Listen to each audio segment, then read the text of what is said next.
What's going on, guys? It's your boy Random Guy Kev, and this is Thoughts of a Random Guy. We talk about many things dealing with love, dating, relationships, adulting, life's ups and downs, and the ever-evolving world of just being a human. Don't forget to check me out on all your favorite social media platforms at Random Guy Kev and my website randomguykev.com. Today's topic is we're gonna be talking about the poop cruise, and my co-hosts for this episode are Dan? There's a random guy, Tom. Random Guy Tom is back, and we got Dan back. So, poop cruise. Yes, and so the poop cruise. So, yeah, poop cruise. It's poop cruise. It was a documentary on Netflix that was done about the Carnival Cruise Line. It was called the Carnival Triumph. It recently got renamed to Carnival Sunrise, but we'll get to that when we get to it. But back in about 2013, a couple people took a cruise that didn't go their way. They thought it was going to be, a good time, chill, family fun, family friendly, turn up. But then things just went left. And for about, I believe it was 14 days, 10 to 14 days, they were kind of stranded with no power. And it essentially became called the poop cruise because nothing worked. The plumbing system did not work, so everybody had to use the bathroom kind of wherever. First things first, have either of you taken a cruise? Because I personally have not. And watching this, I was like, fuck cruises. I'm okay not being on the water at all. That's like that's the exact thing I was thinking. I was like, I don't think I've ever been on a cruise. And after like watching this, even just the title, I was just like, I don't know if I want to go on a cruise, man. Like, what a terrible series of events just to start off with. I've never been on a cruise, and I don't know if I know a lot of people in my line of work that love cruises, but I don't know if I'll be finding myself on one. So I have not been on a cruise, but earlier this year, my house we lost power for 3 weeks, right? So no power for 3 weeks straight, and That sounds ghetto. it was ghetto as hell. And the worst thing about that experience was, you know, the first few days you don't have your phone, right? You don't not that you don't have your phone, but you don't have power to charge your phone, right? So you kind of start getting more and more distant from the outside world. You know what I mean? You feel So then disconnected from everything. we're disconnected, right? So there was some parts of it that was cool, but you kind of feel like you're like a caveman instinct comes out. You know, like you're trying to figure out what to do about food and what you're gonna do about the stuff in your fridge and all that. Using candles and Christmas lights with batteries. Like it did get really ghetto, man. So I can't imagine how it is on a cruise in the middle of the ocean. So, Tom, the 3 weeks that was during the fires, right? Yeah, during the fires. Okay, during the fires, 3 weeks without. Listen, and that now you on land without power. And Exactly. yeah, you're on land with no power, and it's like, all right, cool. It's not that crazy. You can figure certain things out. You could drive somewhere. But these people were just like in a tin can, and it's not like they could leave. They see people passing by them. They see the crazy thing. They got the other cruise liner just kind of went past them, and these people were able to get Wi-Fi signals and LTE to send, hey, family, we need help out here. We're stuck. Like no one's coming to help us. And I think I feel like there was a lot of negligence on Carnival's part, and then there was some negligence on the cruise part as far as how they handled it. I mean, they handled it like 50-50 to me personally, because it was just like at one point they opened up the bar and just let people have whatever they wanted to drink. And it's like, bruh, the toilets don't work, my guy.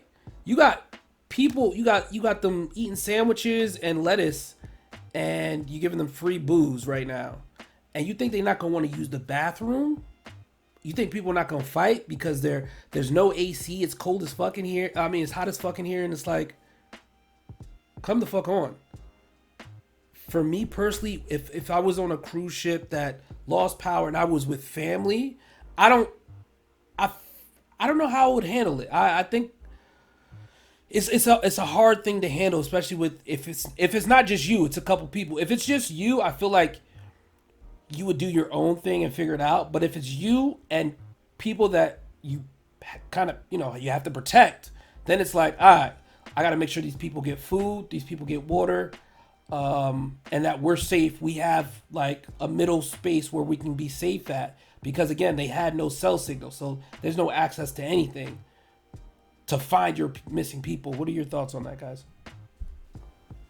Well, it was interesting because, initially when when the situation was unfolding, when the staff was kind of like giving these instructions that might have seemed kind of like, outlandish. I mean, reasonably in an outlandish, like crazy scenario, but a lot of the people were just like, I'm gonna not do that.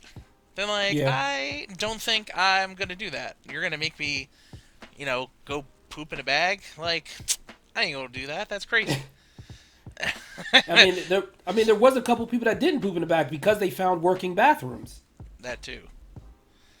But most of the bathrooms did not work, which is, just terrible. How that like precipitated, like, and when the ship started, tilting off center, and then it got Oh, everywhere. and everything tilted over because of the tugboats trying to Right. help them. Pull them off. Ugh. Listen, I don't know whose smart idea was it to like, hey, just pee in the shower. Bro, the shit doesn't work. Like, it's not going anywhere. So my question to you guys is, if you're one of the staff members on board, would you stay on task and do your job or your role, or would you just kind of do your own thing? Because I keep thinking about that one chef. You know what I'm talking about? Oh, the yes. guy that The chef that woke up from his bunk bed, stepped right into a puddle of right. everything, and they ended up taking a picture of that. That's disgusting. Yeah, What can you he's the do? one that was talking about how he saw the worst type of lasagna you could ever imagine, right? Oh yeah, And Is he ever gonna have lasagna again? right. Gross. doubt it. I think your role, depending on your role, I think your role changes when a crisis happens. So take the chef. I mean, now I got to throw away all the perishable goods. We can't eat those. I got to make sure I ration food out for the next X amount of days, because I don't know how long we're going to be here without power. And then take somebody from, what is it? The cleaning crew. What can you clean? Where can you put it? Besides picking up, they put the waste containers at the end, but them shit's filled up real quick. And then you're no longer cleaning the rooms because they smell like straight hot ass garbage and piss. I'm sorry. Listen, depending on my role, I don't know if I'm helping personally. Well, you saw what happened on the cruises. Everyone kind of was for themselves, right? Yeah. And when everyone's for themselves, I think it put the staff in a really tough position. I'm kind of thinking devil's advocate right now, because Yep. if you're the staff and your whatever you do reflects on how the media perceives how the company handles situation, well, you have to deal with not just the shit and the bullshit, but you have to deal with the people who are there to just survive for themselves. And you saw how they were stealing resources like mattresses and blankets and stuff. Yeah. Like, I don't know if I could stay on task and do my job. I don't think I give them credit for the people that actually did do That that. tried, yes. You can't police all those people. Yeah, that was like the one that was coming off of the boat. That was like the one thing the praise that was given was to the they were grateful pretty much only to the staff who Right. kept like doing their job amidst all this, this terrible situation in which understandably you're like probably could have given up a little bit on the job, but to commend them like getting it together. It's again, they were out there without power for 10 plus days, and it's like, I'm sorry, that's a long ass time to stay on task. I mean, if you're in a role where it's again, if you're like the chef, maybe if you're security, maybe not even the bartenders, maybe the bartenders, maybe you guys get repositioned somewhere. But again, it's like, what can you do? Like again, the they had the party rooms, the people that play in the band. Like what can you do without power? That's just like to make everybody feel at ease during this type of chaos. And like you said before, Tom, some people were hoarding. They were out for themselves, trying to hoard everything.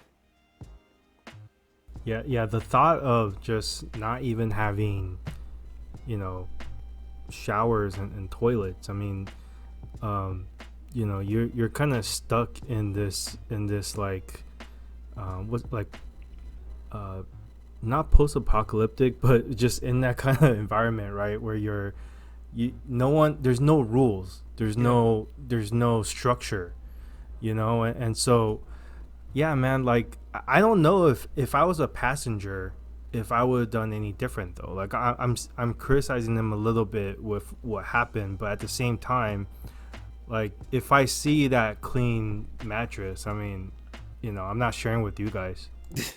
No, I agree. I think so. I feel like you said, not everybody is kind of the same, but like I feel like not everybody's been put in a position where they had no power, they had no access to like running water, they have no access to like decent meals, things like that. And I feel like once you're put in that situation, that humbles you a lot to appreciate what you have. And in the future, if something like that happens again, you kind of mentally prepare yourself on, hey, this is how I can handle this because I've experienced something like this before. Like for you with the fires in Cali, you had no power for 3 weeks, but it's like you adapted. You learn from that. Next time, maybe you'll do something different versus doing this. Like when I went to Haiti, one part of the island had, this was after the hurricanes in 2015, 2016. So like one part of the island would have power for the day and the other the side would have power for the night. So it's like, oh, okay, so at night our side didn't have power. So like, yeah, we had candles. If you wanted to take a bath, you had a bucket and soap. There you go, make it happen. And all the food was cooked in the morning. All the hot food was cooked in the morning. Anything cold kind of melts away because the fridge is dead. So, I mean, during that kind of humbled me, and I understood, like, I mean, I've already been through something similar to that. So it was like, oh, I'm okay. I'm fine. I can deal with this for a week. It's not an issue. But, like, no power, no running water, no, like, decent meals. Some people don't know how to react with that. So, I know, Tom, you've been through a situation like that. Chuckles, have you been in a situation where you like didn't have access to power and resources and you were just like chaos? I don't know what's going on. Yeah, it was. I mean, it was a very long time ago. Like, well, I think I was still in high school. Um, but like we had it was. I think it might have been like 2012, 2011, 2013 actually. I'd say it's 2012. But it was one of those crazy hurricanes that kind of like came through the Northeast and was like Sandy? I think it was Sandy, like tore like we lived like backwoods kinda ish. So like we did not have we went like a week and a half or more without power, Yeah. and we didn't have, hot water hot water either. Yeah. So that was a very tough week. And there's, I mean, I don't know how large your families are, but it was my two parents and my five siblings. So the seven of us trying to like figure out how to, clean ourselves in like the middle of August or whatever it was. Like, Yeah, yeah, it was yeah. just like a terrible time. Like, just that feeling of like you're just not clean. We didn't like have like a place to really like go, and like just being in a constant state of just like, oh, hoping that these clean, these clothes will be clean, but we won't be, and kind of just like that, ugh, Just go with the dirty motions. feeling, like no real hot food, like, and everything you have, you're like, all right, we'll do sandwiches tonight, I guess, or something. Did you guys almost feel like the whole situation felt a little primal? Like you guys kind of had to fend for yourself. Yeah, like, yeah, I mean, pretty much, like, and it's not like it's like the world doesn't stop turning, so like, my parents were like still like going to work, so we'd be home all day, not really, we'd just kind of be left there with our dirty selves, and like we kind of had to figure out like our own, food scenario. It's like, all right, guys, we gotta pitch it together, put our brains together, and think about how we're gonna, what are we gonna eat, what are we gonna provide, or put together, to survive the week and a half, like without anything. Yeah, I feel like so Sandy, the fires in LA, like those, could they have been prevented? Not really. Sandy, definitely not. Um, Sandy was a hurricane, by the way, for those listening. It was a massive hurricane that happened in the Northeast region that shut down a lot of places. Places got flooded, power, you know, the usual with natural disasters. Um, with the fires, I still kind of feel like it was started by somebody, but who knows? Um, but like, do you guys feel like certain things could have been prevented for this cruise? Because the whole thing started from a fire in the, I believe it was the engine room, or a fire that burned the power cables to essentially everything. And then come to find out, Carnival had a number of reports of like electrical issues and shit like that. Do you feel like if they were able to prevent it, they should have? Definitely. I mean, I like listen, one of the podcasts I listen to is the Swindled podcast, and they just did an episode on like on those duck boats. Have you ever seen those? It's like they had a surplus of them, like post World War II Yep. duck boats, Yep. and like they sold them to the public, but like one of the big issues, like there were a couple instances, even like relatively recently, like 2018 or something, where they are not, the regulations aren't as strictly enforced. There's no real there's not a lot of like organizations that are like required to be so thorough with a lot of like, especially with the seafaring stuff. But like if if definitely if they were able to figure out what was wrong, it's probably, I think, could have been prevented. Do But you- it's like there's no power of enforcement from these regulatory powers. So like how airplanes have the FAA and stuff like that. You're saying that for like cruises and stuff, there wasn't really any like organization that was just like, hey, your shit's fucked up, fix it.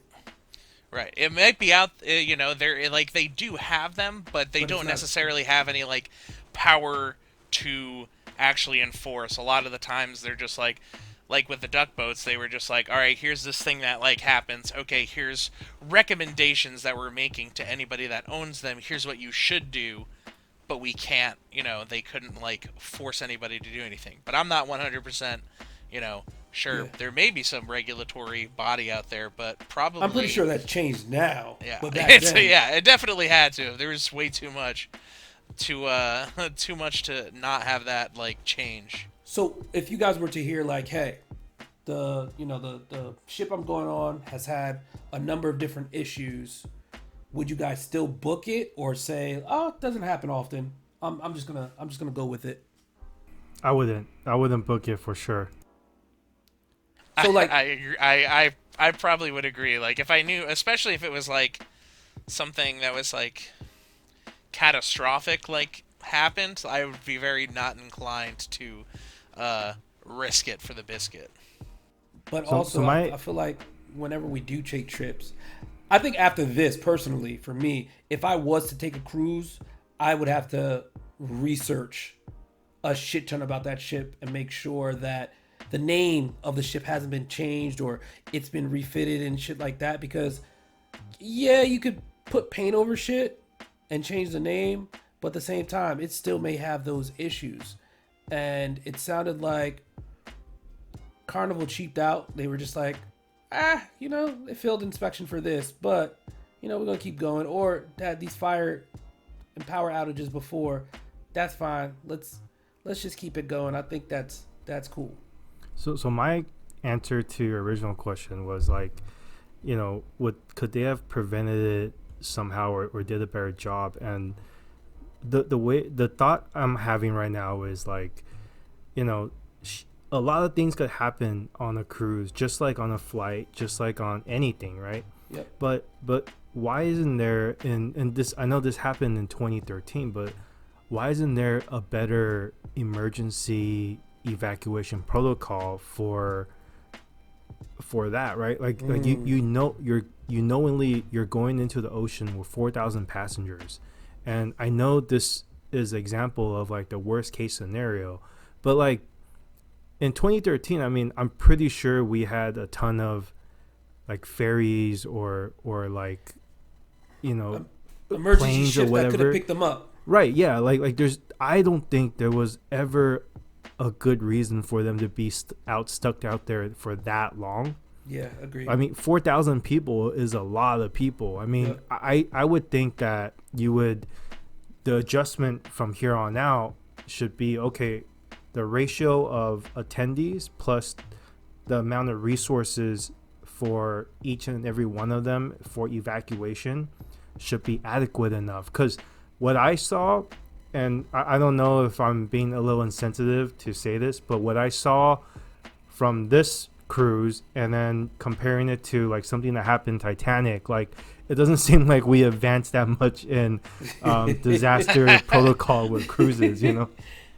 I would agree with you, and that's one thing I was thinking too, because you remember when that other ship, the other Carnival ship came by, I thought, oh, okay, they're gonna transport people over to that ship, and it was like, yeah, no, that's not what we do. We just let's deliver you some supplies and you guys figure it out on your own. It's like, bro, what?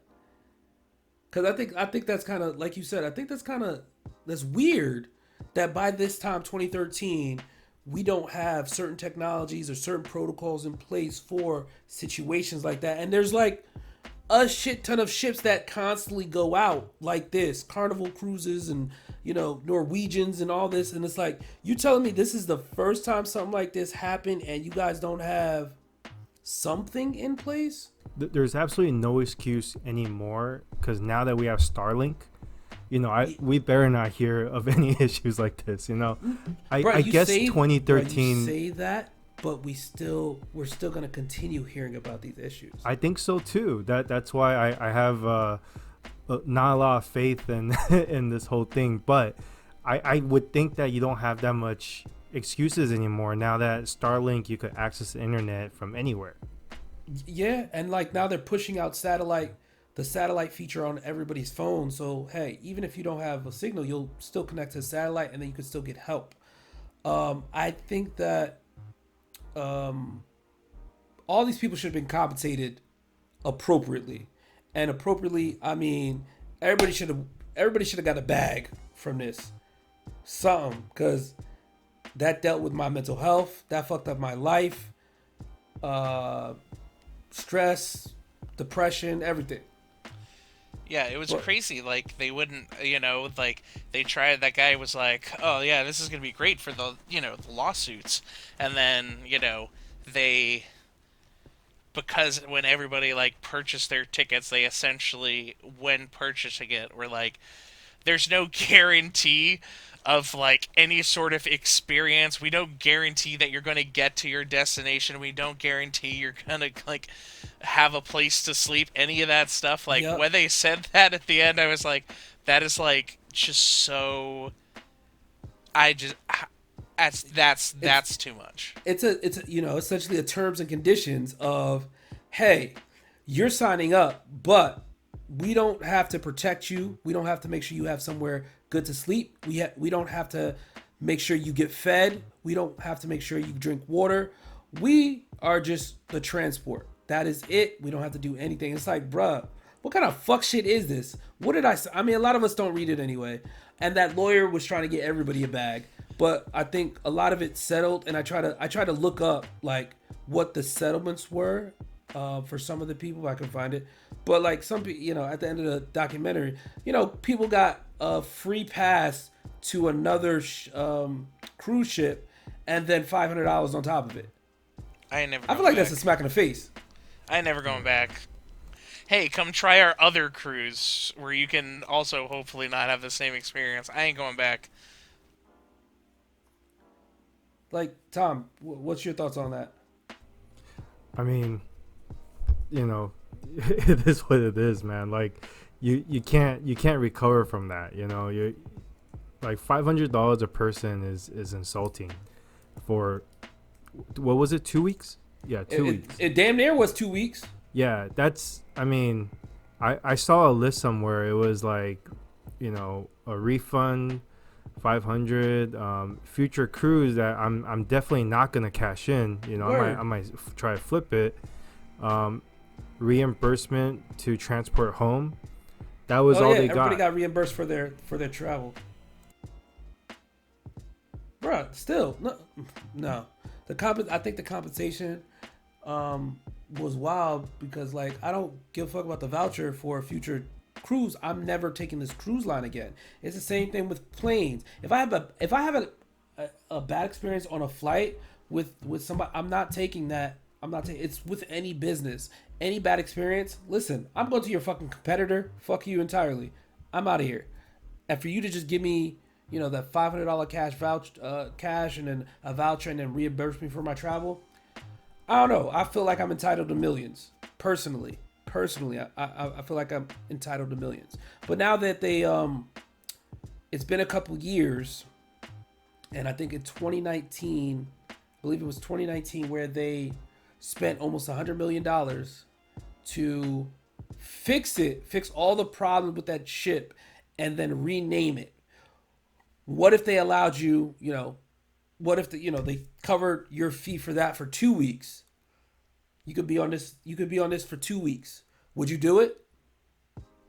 Just knowing that floor had poop all over it, probably still not. Like I don't know about that one. Yeah, I don't. Knowing that like terrible things that probably happened, and they can't. They would have had to have done like the most incredible clean job, strip everything of all time. I'm not going back on that thing. I'm not going on it. And I would never go back on it. That'd be terrible. I don't think they did a good clean job because I mean it's funny because my brother told me he was taking a cruise. And he told me the name. I was like, that name sounds familiar. Oh, no. I looked it up. This is the same exact one he took. He went on this one. Geez. And he was like, I'm not watching that right now. And he was like, yeah, there's certain levels that still smelled like garbage, like pee, poop, when they were going through them. But they ultimately had a good time. But then when they came back, they watched and it was like, yeah, I don't think we're not doing this no more. Because this is disgusting. Like, again, I get it. You spent $100 million. But unless you're taking the ship apart and putting it back together with new pieces, I don't think you're getting rid of the smell of anything. That shit's in the carpet. That shit's in the walls. That shit's in the floor. And especially when the tugboat tipped the ship over, and all that shit just was like all over the floor. No. Yeah, you're not coming back from that one. Yeah, I'm catching something. I'm suing someone. I mean, you can't sue anybody. It was just unsanitary conditions, and no thanks. I would not endure that. So, for you guys, I get it. I understand. We did talk about we're not taking any cruise ships, no matter what. But if it's a brand new cruise ship from that same line, and again, they gave you this time they gave you a week on their newest cruise ship for a week, would you do it?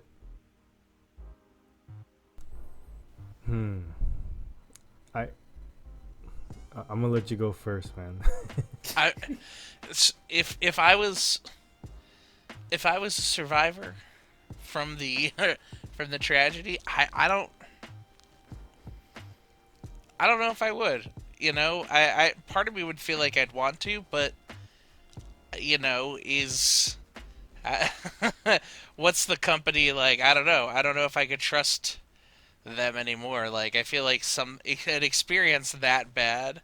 I mean, arguably, like, there's a limit. It could have only gotten so bad, without their, a fault, without the fault on them. Like, naturally, it would have gone terrible. But I don't know if I could. I don't know if I could go back to that.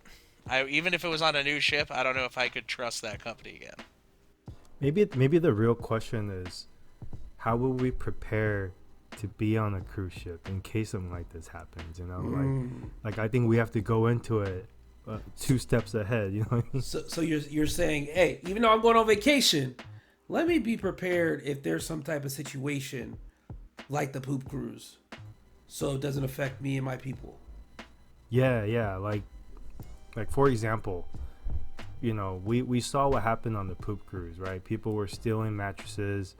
It was hot when it was hot. It was cold when it was freezing when it was cold, right? Yeah. I think one, we got prepared for that. I'm probably gonna bring trash bags in case I do have to, right? I don't want to. I don't know if I'd want to use their limited trash bags, right? I mean, none of what I'm saying right now is helping me decide if I want to go. Actually, not at all. You're just making it worse for yourself. I tried, guys. You just put more work for yourself. Like, fuck it, just say no. I'm still not going. He's like, I'm trying to go through the gymnastics to make it work in my head, and I just don't think I could get there. No, yeah, I wasn't all. successful at all. Yeah. Like, I have family members that take cruises regularly, but like, I'm still on the. Yeah, no, I don't care what they did to make changes industry-wide on their ships. I can't trust them. I could never trust them. But as we get to the end of this episode, what do you guys want to leave people with in regards to cruise ships, poop cruises, living in the moment, I guess, and don't be dirty type stuff. What do you guys want to leave people with on this? Well, as someone that can't even swim that well, I'm just gonna stay away from the ocean, man. Stay away from the ocean. This Chuckles, what's up with you? bring your bring your floaties and stick to the land. You can go to the beach anytime you want. If I want water, I'm gonna go to the beach. I'm not gonna hop on a boat. Yeah, and guys, that's it for this episode. Please, if you're doing a cruise, be safe. Do your research on them. Try the newer ships before doing the older ships. But yeah, that's it on this episode. That's it on this episode. You guys can find me on all social media platforms at Random Guy Kev and my website randomguykev.com. Don't forget to check in, and I will catch you guys on the next one.